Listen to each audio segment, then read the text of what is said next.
বাড়ির নাম হরিপুর। আর এই যে বাড়িটি দেখছেন, এখানে রতন তার স্ত্রী জবাকে নিয়ে তার দাদা বৌদির ঘরে বসবাস করত। তাদের সংসারে অর্থের প্রাচুর্য ছিল না ঠিকই, কিন্তু নিজেদের মধ্যে ভালোবাসা ছিল অপরিসীম। রতন যেমন বাইরের কাজ সামলাতো, তেমনি জবা সামলাতো ঘরের কাজ। গিন্নি, ও গিন্নি, বলি বাজারের ব্যাগটা দাও। এরপর যে আর ভালো বাজার পাবো না। কই কই কোথায় গেলে? বলি, আজ তো সকাল সকাল বাজার যাচ্ছ, অন্যদিন তো এত তাড়াহুড়ো করে না, আজ হঠাৎ কি মনে করে? অনেকদিন হয়ে গেল ভালো খাওয়া দাওয়া কিছু হয়নি, তাই ভাবলাম যদি ভালো কিছু পাই। ঠিক আছে, আর দেরি না করে এখন যাও।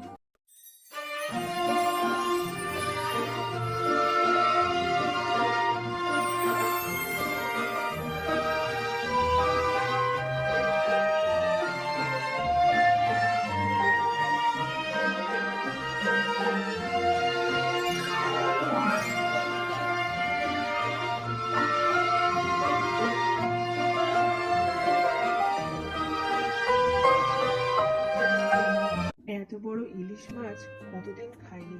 জবা দেখলে খুব খুশি হবে। জবা, ও জবা, কোথায় গেলে? কই গো, তাড়াতাড়ি এসো। কি হয়েছে, এত ডাকাডাকি করছো যে? এই দেখো, এই দেখো গিন্নি, কি নিয়ে এসেছি। ইলিশ মাছ আর কচুর শাক। তোমায় অত টাকা দিয়ে ইলিশ মাছ কিনতে কে বলেছিল? দুবেলা দুমুঠো ভাত জুটে গেলেই আমি খুশি। ভালো খাবার খেতে কার না ইচ্ছে করে জবা। তুমি তো জানো আমার রোজগারপাতি খুবই কম। বিয়ের পর থেকে তোমাকে তেমন কিছুই কিনে দিতে পারিনি। আজ না হয় একটু ইলিশ মাছ আনলাম, একটু ভালো করে রান্না করো, সেটাই খাবো। আমি আমিও যে কিছু করে দিতে পারি না তোমার জন্য, সে কষ্ট যে আমারও হয় গো। এখন ওসব কথা থাক না গিন্নি। এই নাও, এই বাজারের ব্যাগটা তুমি ধরো। আমি চললাম। আমাকে এবার মাঠে যেতে হবে, আর দেরি করলে হবে না। হ্যাঁ, সাবধানে যেও, সাবধানে যেও। হায় রে আমার পোড়া কপাল, যার এত বড় মন, পয়সার অভাবে তার মনের যেন কোনো দামই নেই। হে ভগবান।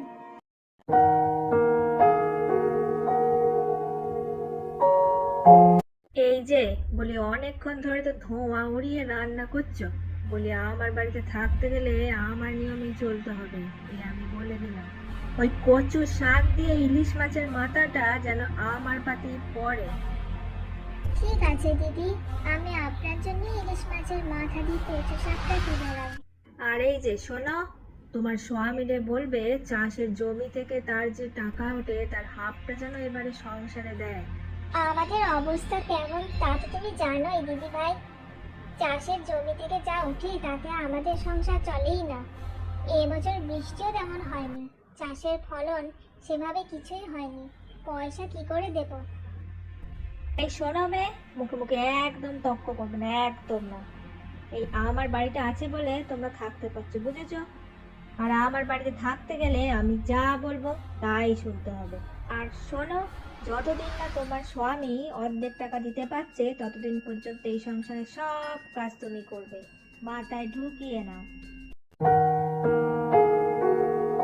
হে ভগবান, পরের ঘরে থাকতে গেলে কত কিছু সহ্য করতে হয়।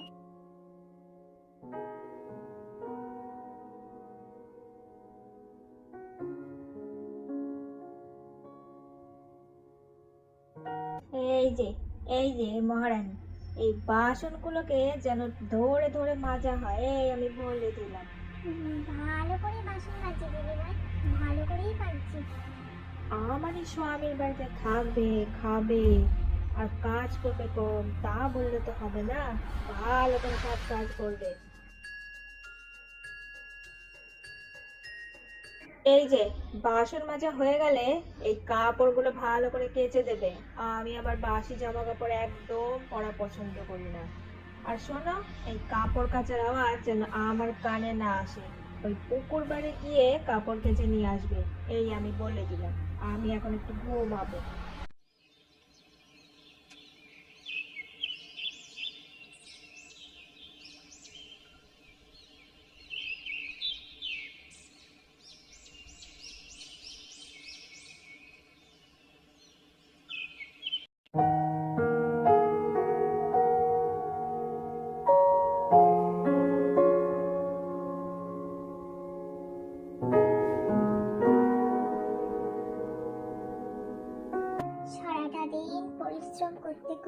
আমি যে হাঁপিয়ে যাচ্ছি।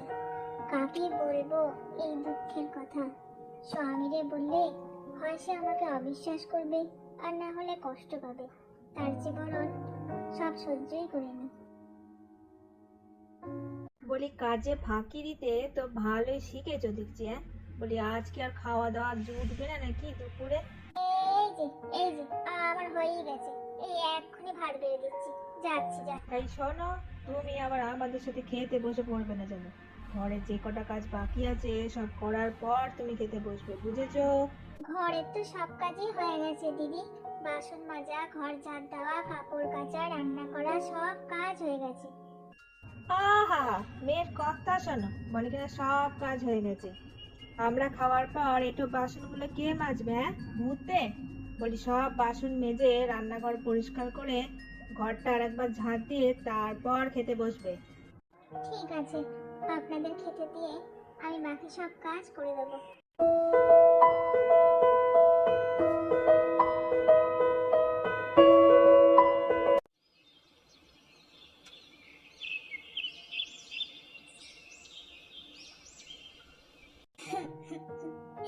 হে ভগবান, হে ভগবান, তুমি কবে মুখ তুলে চাইবে ঠাকুর, কবে মুখ তুলে চাইবে?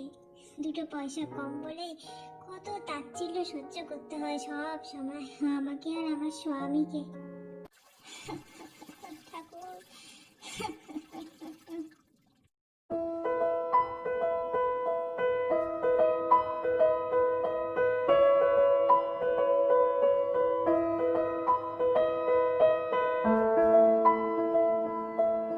জবা, জবা, মনটা ভালো নেই জবা। চাষের অবস্থা বড়ই সঙ্গীন। বৃষ্টিপাত না হওয়ার জন্য চাষাবাদ এবারে একদমই ভালো হয়নি। আমি যে কি করি কি করব কিছুই বুঝতে পারছি না। এদিকে সংসারে যা ঘটছে সবই কম বেশি আমার কানে আসছে জবা। তুমি কিছু চিন্তা করো না গো। দেখবে, দেখবে ভগবান একদিন ঠিক মুখ তুলে তাকাবে। হ্যাঁ, আমাদের এই দুঃখের সময় ঠিক কেটে যাবে। কোনো চিন্তা করো না। কি করে কি হবে কিছুই জানি না জবা। পরের ঘর পরের ভাত বড় কঠিন জিনিস। উঠতে বসতে যে কথা শুনতে হয়। তোমার সাথে যখন সংসার বেঁধেছি, যত খারাপ সময়ই আসুক না কেন, দেখবে একদিন সব বাধা বের করে আমরা ঠিক ভালো জায়গায় পৌঁছে যাব।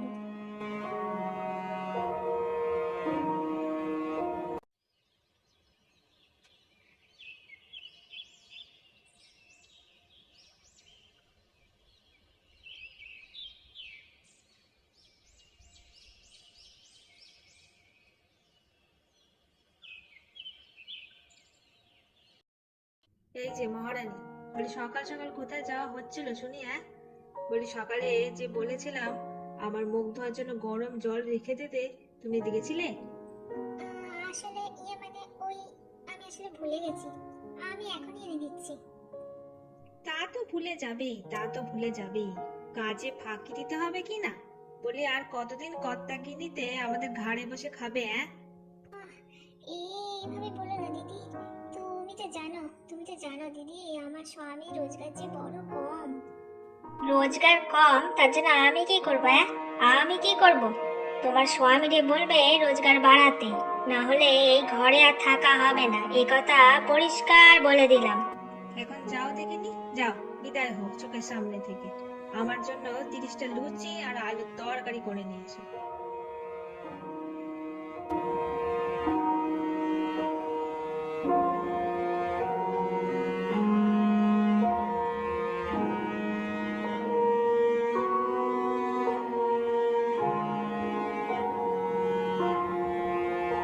জবা, ও জবা, বলি আর কতক্ষণ? এই তো, এই তো আমার হয়েই গেছে।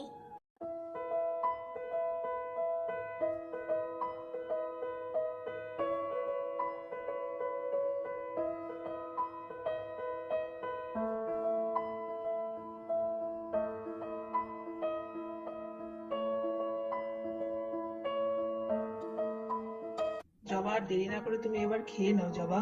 লুচিগুলো ঠান্ডা হয়ে যাবে। এই তো আমি এখনই খেতে বসছি।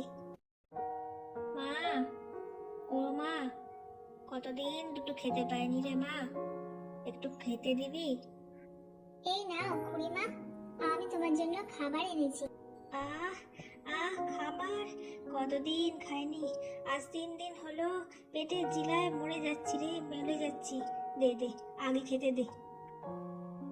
তোর হাতে জাদু আছে রে মা, জাদু আছে, এত সুন্দর রান্না। নে নে নে, এটা রাখ। এটা কি গো খুড়িমা?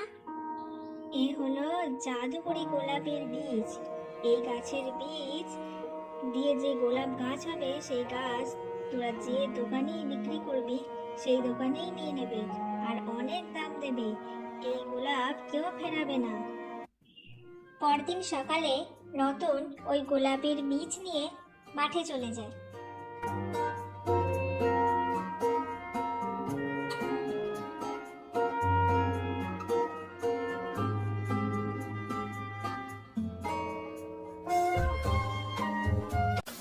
আমি ভাবছি গিন্নি, যদি বৃষ্টিটা ঝমঝমিয়ে হয় তাহলে খুব ভালো হয়। গোলাপের চারাগুলো খুব সুন্দরভাবে বেড়ে উঠবে। তুমি চিন্তা করো না, দেখবে আজকাল করেই বৃষ্টি নামবে। বলে না, ভগবান যখন দেয় তখন সব দিক দিয়েই দেয়, আর যখন মারে তখন সব দিক দিয়েই মারে। আমাদের এখন ভালো সময় আসছে গো, সুতরাং বৃষ্টি আসতে আর দেরিও হবে না।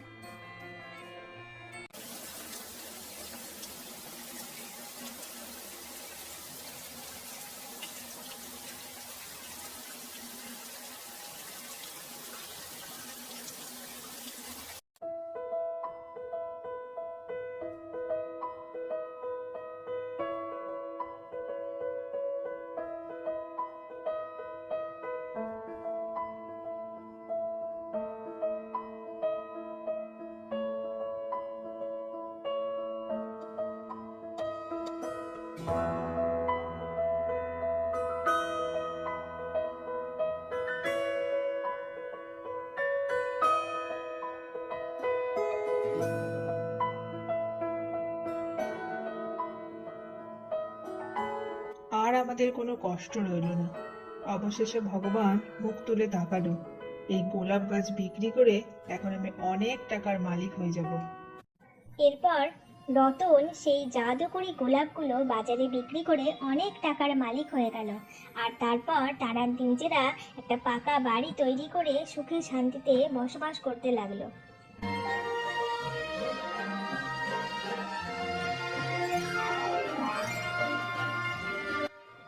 আর আমাদের কোনো কষ্ট রইল না গো। এবার থেকে তুমি রোজ ভালো মন্দ বাজার করবে, আর আমি রোজ ভালো মন্দ রান্না করে তোমাকে খাওয়াবো। এভাবে প্রায় 1.5 মাস কেটে গেল। তারপর একদিন রতনের দাদা তার বৌদিকে চিঠি লিখে পাঠালো। আমার স্বামী নিজে না এসে হঠাৎ চিঠি লিখে কেন পাঠালো সেটাই দেখতে হচ্ছে। খুব দুঃখজনকভাবে জানাতে চাই যে আমার কোম্পানির চাকরিটা আর নাই। দোকান কেনার জন্য যে টাকা ধার করেছিলাম, ভিটে মাটিটা বিক্রি না করলে সেটা আর শোধ করতে পারবো না। তাই আর দেরি না করে বাড়ি বিক্রির টাকা পাঠানোর ব্যবস্থা করো। সব আমার কর্মফল, সব আমার কর্মফল। আমি জবাকে অনেক কষ্ট দিয়েছি, অনেক কাঁদিয়েছি, আর সেই সব কর্মের ফলই আমাকে ভোগ করতে হচ্ছে। হায় হায় হায় হায় রে, এখন আমি কি করব? এখন আমি কি করব? কোন মুখে যাব আমি? আমার যে ক্ষমা চাওয়ার মুখই নেই। কত সুন্দর বাড়ি বানিয়েছে ওরা, আমি না বুঝে কত কি বলেছিলাম। দিদি, চিন্তা করো না দিদি। দাদার কোম্পানির চাকরিটা যে নাই সেটা আমার স্বামী আজ সকালেই আমাকে জানিয়েছে। কোনো চিন্তা নেই, আমাদের এই বাড়িতে আজ থেকেই সবাই সুখে শান্তিতে একসাথে বসবাস করব। এরপর তারা সবাই একসাথে সুখে শান্তিতে বসবাস করতে শুরু করে।